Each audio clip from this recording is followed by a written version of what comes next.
Inilah kisah Surono Danu selengkapnya.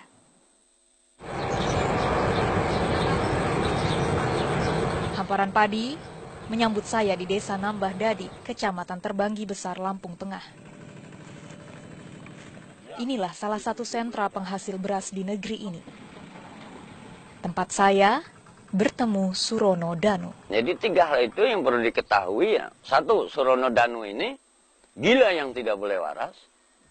2, Surono Danu ini paling jahat di dunia. 3-nya, Surono Danu ini setengah manusia, setengah iblis. Pas kan? Jelek-jelek miliknya sendiri. Nyentrik, itulah kata yang terlintas ketika pertama kali bertemu dengan peneliti pangan ini. Manusia paling jahat maksud Bapak apa? Ya saya nyebarkan virus di mana-mana supaya orang itu punya sikap tentang kedaulatan pangan. Kita harus berdaulat. Menurut Anda pangan kita saat ini Tidak bagaimana? berdaulat dong.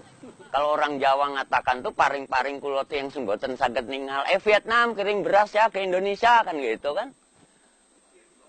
Ngemis kan. Itu satu baris satu macam itu. Ini akan saya tinggalkan untuk bangsa. Surono Danu adalah orang yang melahirkan bibit unggul padi yang dikenal dengan nama Sertani. Apa keunggulan dari Sertani? Keunggulannya dari jumlah bulir permalai. Setiap tangkai padi Sertani mampu menghasilkan hingga 400 bulir. Sementara padi biasa kurang dari separuhnya. Semua nama Sertani itu memerlukan air sangat sedikit.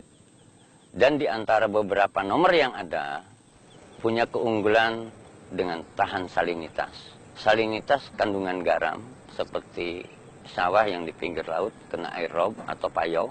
Oke, berarti sebenarnya bisa kita katakan bahwa ini jenis padi yang istilahnya lebih mudah diaplikasikan di berbagai jenis lingkungan tanah. Betul. 1 hektar tanaman padi Sertani mampu menghasilkan gabah hingga 14 ton setiap panen.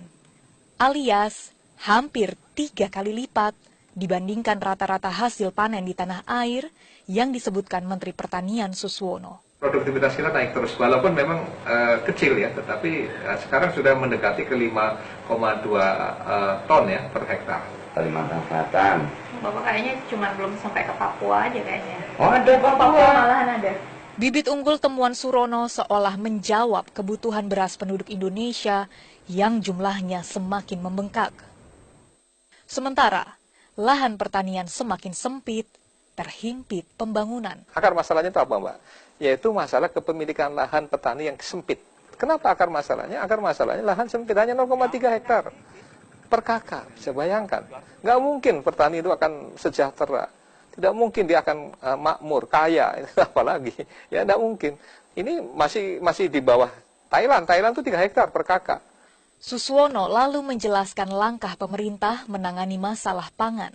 Ya, tentu kami mengandalkan di Litbang ya. Kunci utama adalah varietas unggul. Sekarang sudah mencapai 370-an ya. Ada varietas ya, baik inbrida maupun hibrida. Nah Pak, sebenarnya di saat kita berusaha untuk membuat varietas-varietas baru ini segala macam, dari Litbang itu membuatnya, apakah itu begitu sulit? Apakah membutuhkan dana yang mahal? Kalau mau bicara kita ingin membangun pertanian ke depan, kuncinya ada di Litbang, maka ya harus di-backup dengan dana yang besar. Nah ini kan. Surono tak pernah memikirkan besarnya dana ketika meneliti. Di rumahnya, ia menghasilkan bibit unggul hanya berbekal sebuah alat, pingset. Penelitian itu pun tidak menyerap dana besar. Hanya sekedar untuk saya pada saat dia merokok, ngopi gitu. Saya berkeliling Sumatera bagian selatan, Lampung, Sumatera Selatan dan Bengkulu untuk mendapatkan benih-benih unggul lokal. 181 varietas unggul lokal dari umur 4,5 bulan sampai 9 bulan. Berapa lama itu Bapak kumpulkan? 1 tahun. Nah itu baru saya seleksi untuk mendapatkan bisa dijadikan pejantan dan bisa dijadikan betina. Dan kemudian akhirnya berapa lama yang Bapak butuhkan waktunya untuk akhirnya menghasilkan apa yang Bapak sebut? 8 tahun. Surono pun tak membutuhkan lahan luas untuk uji coba maupun penelitian. Mati nih. Hanya pot-pot kecil dan sebuah gubuk untuk menyimpan hasil padi. Dan apakah yang Bapak pernah uji coba atau kembangkan itu hanya untuk varietas padi atau ada tanaman? Ada juga singkong, jagung, kedelai, kacang panjang, kacang tanah, semangka, semangka asli Indonesia ya, semua gen Indonesia loh ya. Wes, ayo, sapar. Nah, sekarang bersihkan. Tak terhitung jumlah petani yang menikmati panen berlimpah karena memanfaatkan bibit unggul ciptaan Surono. Meski pada awalnya, mantan pegawai Departemen Pertanian ini sempat dicibir. Waktu Bapak pertama kali diajari oleh Pak Surono tentang teknik-teknik pertanian semacam itu, sempat nggak Bapak meragukan? Bukan ragu, tapi pernah ngengkel, Mbak. Ngengkel? Ngengkel apa ya, Mbak? Pokoknya nggak percaya, sempat adu argumen. Selama ini yang kita pilih justru tanah kita di sini intinya kan karena terlalu banyak memakai pupuk-pupuk kimia sehingga tanah relatif tandus.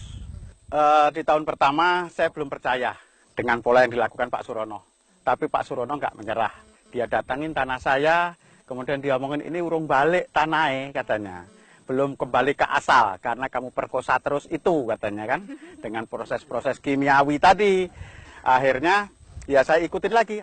Setiap tahun saya kasih 100 sak kotoran kambing yang sudah difermentasi kemudian saya sebar. Buktinya apa? Dari hasil singkong? Dari hasil singkong yang saya tanam juga lebih banyak buahnya. Dari satu pohon? Ya, dari per pohon. Kalau tadinya saya nanam paling banyak 25 ton, tapi sekarang kalau ngomong 40 ton ya bukan spesial. Udah biasa 40 ton. Dengan temuannya, Surono ingin mematahkan mitos yang dipercaya sebagian petani, yang menyebut bibit padi hibrid impor lebih baik dari bibit lokal. Tidak tahu siapa yang salah, tapi mestinya kita salah semua. Termasuk Menteri Pertaniannya juga salah. Kenapa bisa begitu? Kenapa mendatangkan benih hybrid dari Cina? Yang akibatnya tahun-tahun yang lalu di daerah Klaten, di daerah Karanganyar, Magetan, di mana-mana orang merajalela.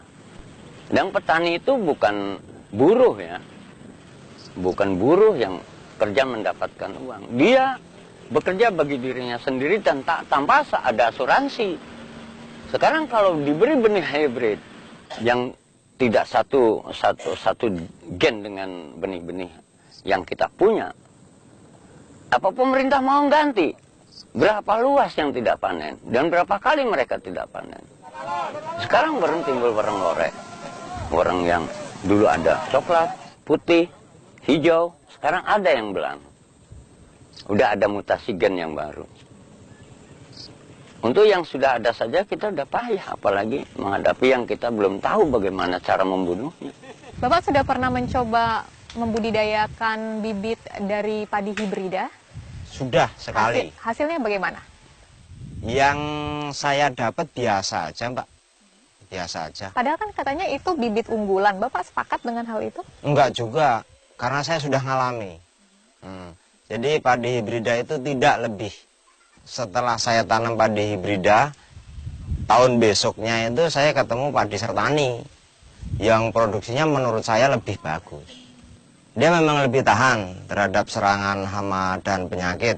Hasil produksinya lebih tinggi karena saya memang melakukan perbandingan beberapa varietas. Nah, kelompok tani itu sangat kebingungan, Pak, masalah obat-obat ini sebetulnya. Ada yang menentukan obatnya ini, nanti tahun lagi ganti ini lagi gitu. Jadi sekarang ini petani sangat bingung, Pak. Nah, bagaimana caranya mengendalikan hama yang akan datang itu? Jangan satu orang menyemprot, mengendalikan hama yang satu tidak. Kalau bisa semua bersama-sama. Satu hamparan bareng. Satu hamparan bareng. Surono tak meraup uang dari bibit unggul temuannya. Bukan menemukan, Lori. Tepatnya? Saya melahirkan buah pikiran. Oke. Di sini kesalahan dari pemerintah kita yang lalu mencetak sarjana. Jadi sarjana ini seperti ubin, dicetak, tidak berkembang. Saya ingin melahirkan. Dengan sendirinya akan berkembang. Dari mulai tanah karo, Ia berbagi tanpa berharap kembali. Ada permintaan seperti bibit sertani atau juga bibit Singkong, singkong yang kedelai. lainnya itu dari luar Lampung? Sangat luar biasa banyak. Cuma saya kan nggak punya areal untuk pembibitan. Bagaimana cara Bapak memberikannya, mengirimkannya kepada mereka semua? Saya selalu ngirim lewat jasa pos. Terkecuali kalau memang mereka minta nanti ambil sendiri kan gitu ya. Dan Anda memberikan itu gratis? Saya memberikan gratis. Gratis, tatkala sejumlah orang asing mengincar bibit unggulnya. Tapi semua tawaran menggiurkan dari Malaysia, Thailand, Vietnam, Jepang, dan China justru ditolaknya. Saya dengar ada yang mau mengakomodir waktu itu melihat hasil dari padi dari Sertani dan bisa membayar Anda. Betul, itu dari negara luar. Banyak yang sudah tahu kok. Itu 1 gram 400 juta. Dia hanya minta 400 gram. Sedang 1 gram isinya hanya 33 butir. Anda menerima tawaran itu sekali, 2 kali? Berulang. Anda menolaknya karena... Kalau pulang ke Indonesia, kan menjajah Indonesia lagi. Nah ini saya berikan untuk bangsa Indonesia. Jadi kalau Indonesia sampai sekarang jadi negara peminta-minta. Surono mengaku tak takut miskin. Dengan kehidupannya sekarang ini, ia justru merasa kaya. Siapa yang memodali setiap usaha Anda? Tidak ada. Itu nggak gampang loh Pak untuk meneliti mulai dari tahun 82 sampai sekarang. Saya terlalu yakin Allah ini ada. Saya diberi sel otak dan nurani sejak di dalam rahim ibu. Dan saya lahir tidak diberikan duit sama malaikat. Itu modal saya. Dan mereka juga modal saya ini. Modal. Dan saya merasa orang paling kaya di Indonesia. 27 juta metrik ton per tahun. Di usia senjanya, Surono masih tetap sibuk. Ia tak mau berhenti. Jadi, ini sudah banyak yang saya hapus ya. Perharinya terima berapa SMS laporan, Pak? Ini 24 jam non-stop.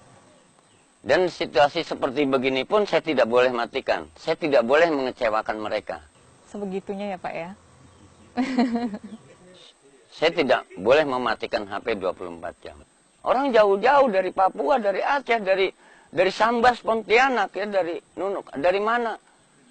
Ingin berhubungan. Seperti tadi dari Jepara. Begitu. Saya tidak ingin mengecewakan mereka. Ya, anak 12 tahun. Modal Surono tak hanya karena keyakinannya. Merekalah sumber kekuatannya. Oh, istri saya sangat luar biasa. Dia tidak pernah menanyakan uang. Neliti bahan pangan, tapi sering nggak punya beras. Apa gabah yang di rumah harus saya berikan? Jadikan beras, saya berikan ke istri saya untuk makan. Tidak. Orang paling celaka saya. Anak saya tuh namanya Fania Ayuning Tiasari ini tuh. Sampai saya kasih makan jagung untuk pakan ayam penelitian saya. Dia tidak sanggup ngatakan ke mamanya, "Ma, bilang papa, aku mau maam sego kuning. Nasi kuning itu jagung." Mencret dia. Yang pahlawan bukan Surono Danu, Rohmiati itu. Istri saya. Separuh usia pria kelahiran Cirebon ini dicurahkan demi sebuah mimpi. Mimpi di negeri yang telah melupakan petani. Nenek moyang tidak mengajarkan jadi minta-minta. Minta beras ke negara asing. Yang belum tentu mutunya bisa sama dengan yang kita punya. Karena saya ingin Indonesia ini berdaulat tentang pangan. Bukan ketahanan pangan. Dan saya merasa bahwa bangsa Indonesia ini bangsa yang besar.